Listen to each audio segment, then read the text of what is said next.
Hello, you are listening to Richard Scott, professional engineer, discussing NFPA 13, standard for the installation of sprinkler systems. The topic is NFPA 13, the humble document.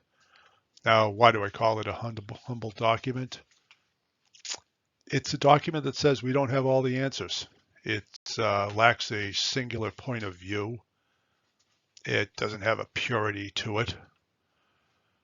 Not to get too grandiose, but it's like our democracy. It says we need input from everybody. It's a consensus standard that draws from all industry. It asks for public input. It says we are a minimum standard and other provisions can be put in place as well. It demonstrates equivalency.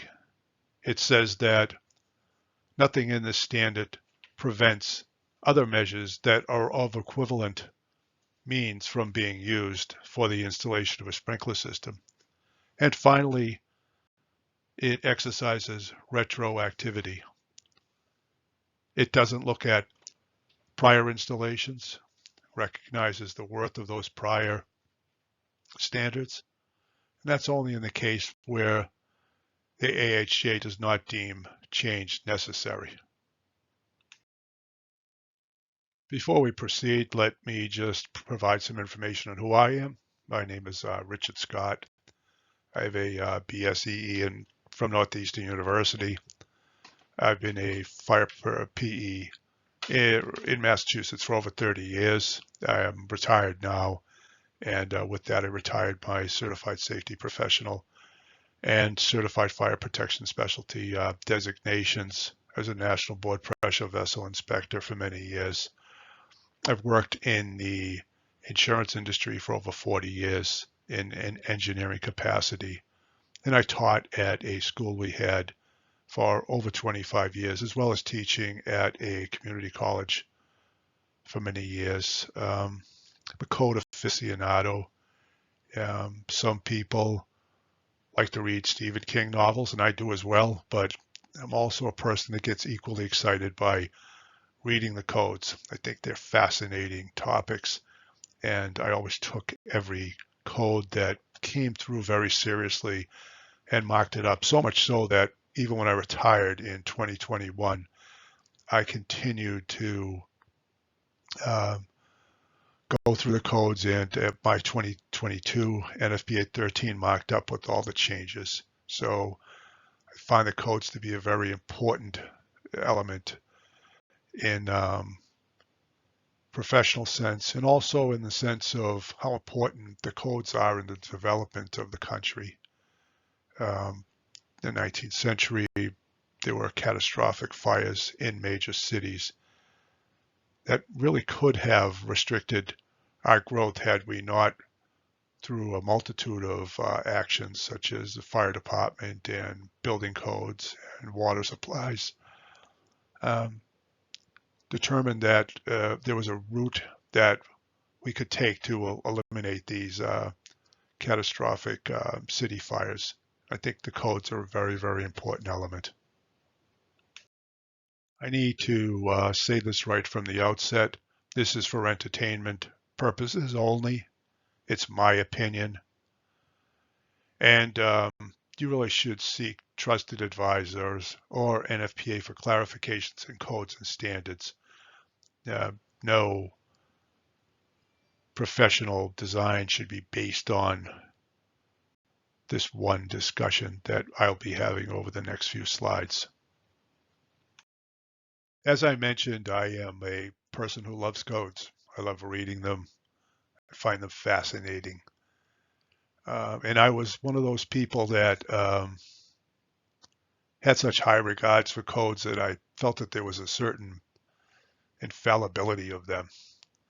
And that was until the 1991 NFPA 13. And it all started with these two graphs right here, the occupancy design density graphs. And on the left is the pre-91, and on the right is the post-91. And if you notice there are some differences. On the pre-91, the curves are in fact curves, they're arcs. And on the right, they're straight lines. You also notice that there are 4 lines on the left, and disregarding the one in the upper right-hand corner, there's 3 lines on the right. And if you look even further, you'll see that pre-91 had occupancy group 1, 2, and 3, and the post-91 had 2 occupancy groups, an ordinary 1 and an ordinary 2. When I looked at that, I was immediately struck and called into NFPA to get an explanation as to why it was different and something that I consider to be so critical. And I'll save that for further on in the presentation. But why do you think these changes took place? What technology changes? What made these changes to such important density design information important or necessary in 1991? Let's discuss that later on once we start to take a look at just some of the history of the codes. Now, most people will know that the first NFPA 13 was established in 1896. And basically what it did was help designers understand pipe size and sprinkler layout. There's been changes over the years, but that pipe layout and sprinkler head placement has been in place for many, many years. I mean, there have been pipe size modifications. The original 1896 was a 1-2-4 system on a steel system with 1 being supplied by 3/4 and 2 by 1 inch. That changed in 1905 to a 1-2-3 system. But what I have here are 2 of my books. One on the left is a 1951 National Board of Fire Underwriters copying NFPA 13. And on my right is what they refer to as the Red Book. It's a 1961 NFPA 13 sprinkler design book. It's and I want to just give you some basic background information on the books. They're 5x7. The 51 book is 112 pages with no appendix. So for anybody who's familiar with NFPA, not to have an appendix is something unusual. The 61 book, the NFPA Red Book, was $1.25 in the day. And again, small book, was 160 pages with an appendix of 153 to 160, so it was about 7 pages. And there were 25 committee members in that period. And anybody who was familiar with the 1910 or 1920 book would be fairly comfortable with the 1951 and 1961 book, as hydraulics had not been introduced in any wide-scale methodology, and is a book about piping layout and sprinkler head placement. And so someone in that last 50, 60 years would have been very comfortable with either of these books. What you see before you is the 1994 and 1996 NFPA 13s. The caption, the title says 91 to 96, and I kind of grouped them all in as the same type document. They're all similar in size, similar in content. The first big jump in the material will be in 99 that we'll discuss shortly. The 91 is and through 96 are now they're 8.5 by 11 docs. The 91 document is 73 pages, and the appendix A through C runs through pages 129. It's now 27 principal members on the committee with a 10-member correlating committee.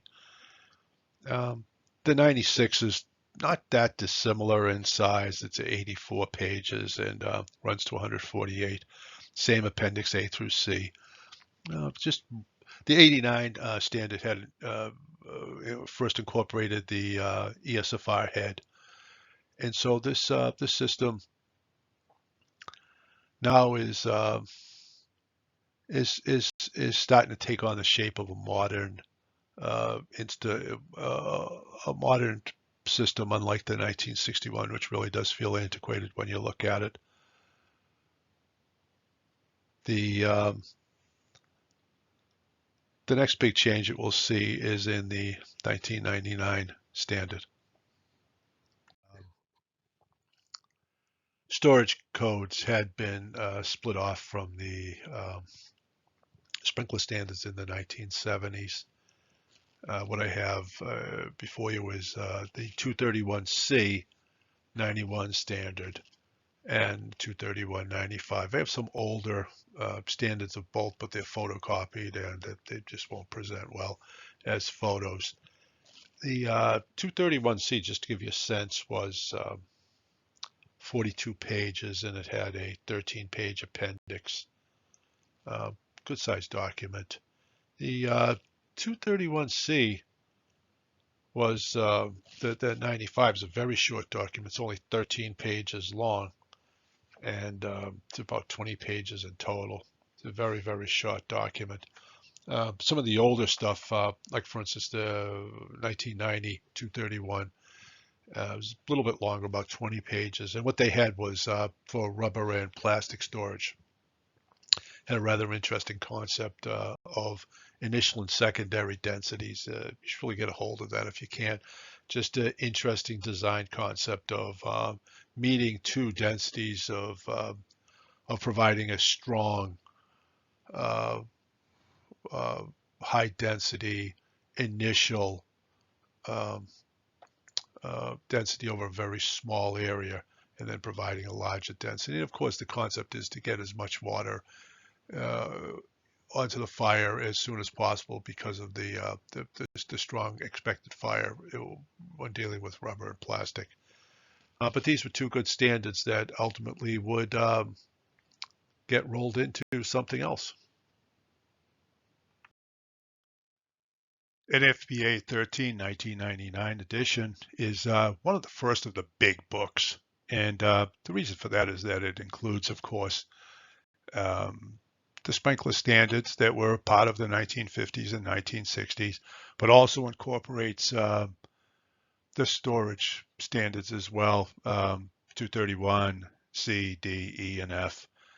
And you can see it's a much bigger book. There's a lot going on. This is more robust. It's more detailed. The actual standard itself is 158 pages. And then the appendix takes the book up to 274 pages. And there's an index that takes it, and cross-referencing, which was very necessary at the time because many of us were familiar with maneuvering easily and, easily recognized and understood 13. And with all the changes, it really kind of took us back to now find what you were very, very familiar with. And so there was a cross-reference in there as well. And you can see that the code is expanding in size and also in personnel. You have 4 subcommittees now. You got 88 voting members as opposed to 25. And it's just a big, big document, still very manageable, but there's a lot in there. And there's a lot of great information in the appendix as well. That brings us to NFPA 13 2022 edition, a massive tome of 600 plus pages, 400 of which is part of the standard 32 chapters, and then an annex of A through F. It's a big document. It's an expensive document. When I think I paid $165 for it. Now it has 5 subcommittees with about 140 something members. Some of them may be on both committees. I just added up the numbers quickly, but it's a big standard, and it's an impressive standard. So the not only do you have 400 pages of just standard material, but you've got a couple hundred pages of just great reading material in the annex. Really useful material. And what you don't have there, of course, you can always go to the handbook. The handbook is a wealth of information that gives nuanced information that you may not get in 13. I do recommend that if you really want that last detail on 13, you should pick up the handbook as well. So there's kind of the evolution from these small books to these rather large books. Here's a comparison of the two books. Here's the 1961 Red Book. There's the 2022 behind it. You can kind of get a sense of, from the front view and the side view, just how massive the other book is in comparison to the 1961 book. And I do that for a reason, just to give you a sense of just how far we've progressed in the fire protection community. The work that's being performed by agencies and insurance companies and research outfits have really increased our knowledge greatly on fire protection. And that's very plainly visible in the document that you see, the 2022 gray document. Of course, there's many differences between the 51 or 61 document and 2022 document, but even those folks going back to the 1950s, 1960s, of course, they'd have their hands full to become familiar with all the different concepts and the different sprinkler heads and the design concepts that, that were just not available back then. But there are some old friends, and here's an example of that, where you've got an FDC figure that goes back from 51 to 2022. So there's a certain element of continuity within both documents. And it caused me to take a look at where those numbers came from. Good article in the Fire Protection Engineering Review, issue 54, second quarter. To give you some detail on how the occupancy density numbers were established. Also give you a sense of how the storage curves were calculated as well. And these were people working with what information they had. So the occupancy density information was established based on what pipe schedule systems were capable of putting out, considering the success of these pipe schedule systems. Scientific, probably not. But, having done this for 40 plus years, I've come to the conclusion that people doing things for 30 or 40 years and seeing them turn out right, there's something to it. So I think that these occupancy densities for the most part are really acceptable. The storage densities, on the other hand, had some real holes in them. They were testing with class 2. They did limited testing. They did what they call parallelism to come up with other curves. It's a good deal of, it's tough to get to some of that information, but I want to go back to one central point, is that these people were working with what they had and they were doing the best they could. And I think in many cases, they came up with sufficient information, and what they couldn't get, it had to be developed by the next group. So I don't see anything really wrong in anything like that. I do think you should look for this article. There's also a transcript that's floating around. When I retired, I lost a lot of my material, but I had that transcript. It's just a great discussion between really some of the learned and the wise men, and they were all men back then, for better or worse. Just listening to the discussion, coming to the conclusions as to how they developed the densities. Very, very interesting. I mentioned these two curves as being really pivotal in my how I looked at codes after after these became available. And so in this particular case, you have arcs on the left-hand side, you get straight lines on the right-hand side. You lose one of the curves as group 3 went away, and group 2 in the 91 got slid over. Bothered me a lot when I saw that. Um, it bothered me a lot. I can't put it in any simpler terms because I thought this was based on some type of scientific data. And when I called over to NFPA back then, they gave me some curious answers. One of the answers was I asked why were the lines straightened, and the answer I got was that it would be easier to read. It is not the kind of answer you want to hear when you're really looking at this as scientific information. And of course, the whole concept of ordinary hazard group 3 just went away. Where did it go? It really bothered me quite a bit, and it really caused me to look a lot deeper into what the codes were. And so, as I said, the 91 code was a real game changer for me in that I really began to look at the codes in a much different light and really examined everything that was in the codes. Especially interested in why the standard changed, what was the basis for the change, and I would look for was there testing, large-scale testing that had um, put us in a situation where we had sufficient information to change the existing densities or information for design schemes.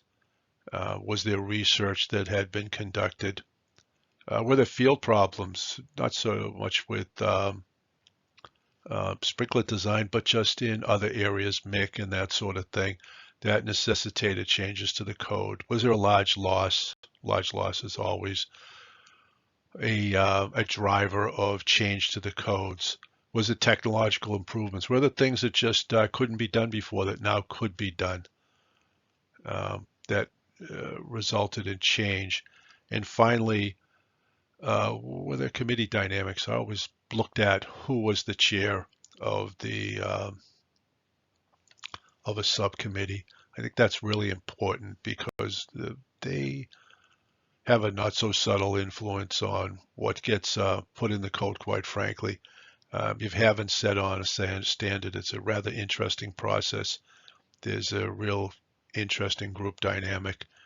And most times common sense prevails, but not always. There are cases where strong personalities just take over a group. I've seen it happen. I've seen people that don't have the knowledge but have the logic to twist other people into knots, get what they want put into the code. Um, it's an unfortunate fact. So I think that's something that we should all be looking at when we're reviewing the code is why that standard's there and what caused it to change. And hopefully it changed for substantive reasoning. So what I am proposing that is we look at the codes, the standards with the respectful eye, but a very critical eye as well. We need to understand why something's in there and what we need to enforce when we're not enforceable um,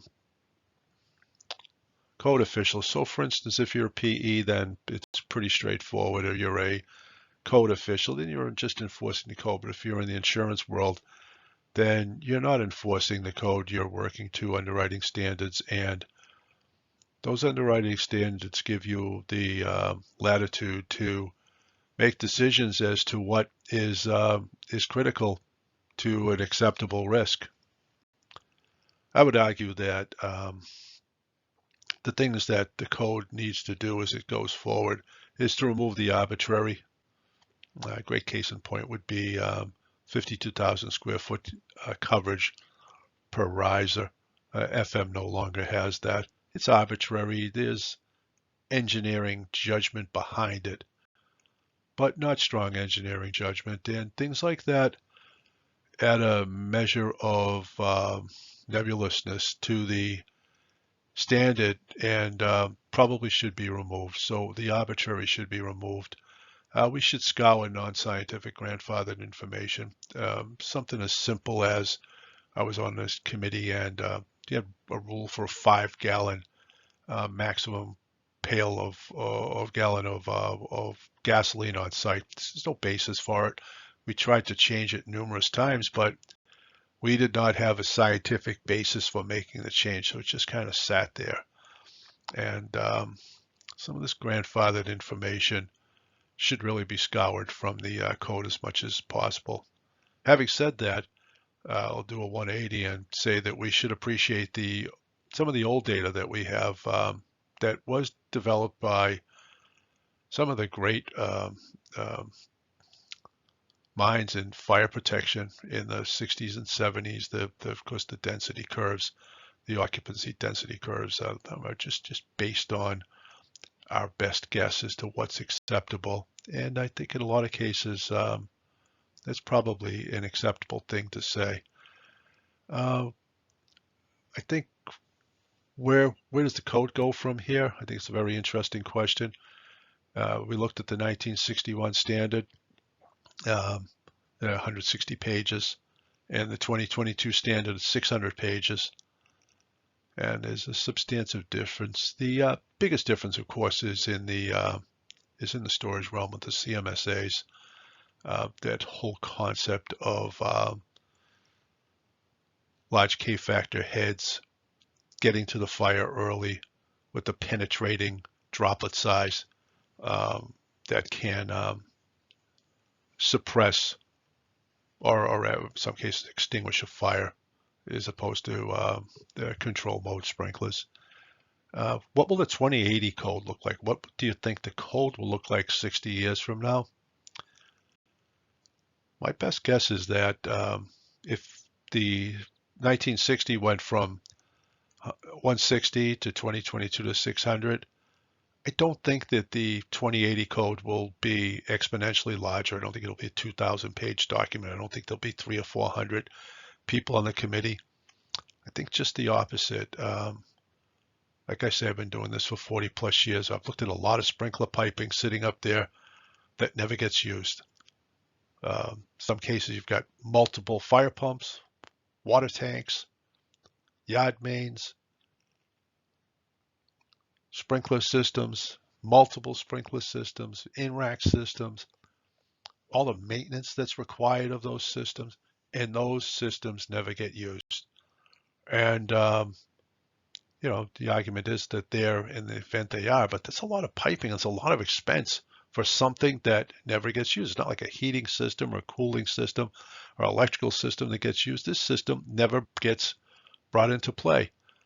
So I do think that what we have now are still refinements of the 19th century open pipe sprinkler system, or with the top pitch covering the holes. But to me, it's a very outdated mode of protection.